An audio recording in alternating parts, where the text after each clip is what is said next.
இயற்கையாய் வாழ்வோம், இயற்கையோடு வாழ்வோம். என்னோட வீடியோவை யூடியூப்பில் பார்த்துக்கிட்டு இருக்க நீங்கள் என்னோடய வீடியோவுக்கு கீழே இருக்கிற பெல் பட்டன் அழுத்துனீங்கன்னா என்னோடய வீடியோக்கள் எல்லாமே உங்களுக்கு தொடர்ச்சியாக கிடைக்கும்.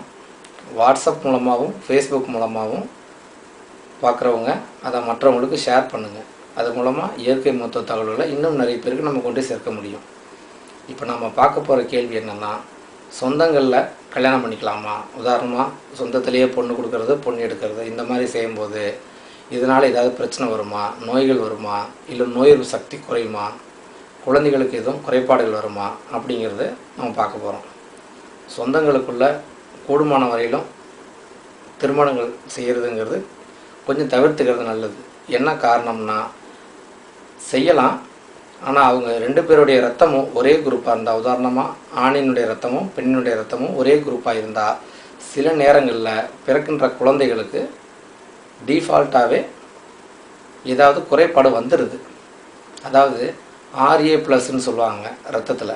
அந்த இது ரெண்டு பேருக்கு ஒரே மாதிரி ஆயிடுச்சுன்னா அந்த மாதிரி ஆகிறவங்களுக்கு சில பேர் குழந்தைகளுக்கு பிறக்கும்போது குறைபாடுகள் ஆகிடுது. ஆகும்னு சொல்லலை, ஆகிறதுக்கு வாய்ப்பு இருக்குது. அதனால் தவிர்த்துக்கலாம். இல்லை அதை மீறி சில திருமணம் நடக்கும்போது அதை பற்றி பயப்பட வேண்டியது கிடையாது. அதனால் திருமணத்தின் போது அதை பற்றி ஆராய்ச்சி பண்ணாதீங்க. ஒரே ரத்த குரூப்பாக இருக்குது அதனால் பிரச்சனை வருமானலாம் நினைக்காதீங்க. சொந்தத்தில் பொண்ணு கொடுக்கலாமா பொண்ணு எடுக்கலாமான்னு யோசிக்காதீங்க. அப்படி யோசிச்சிட்டு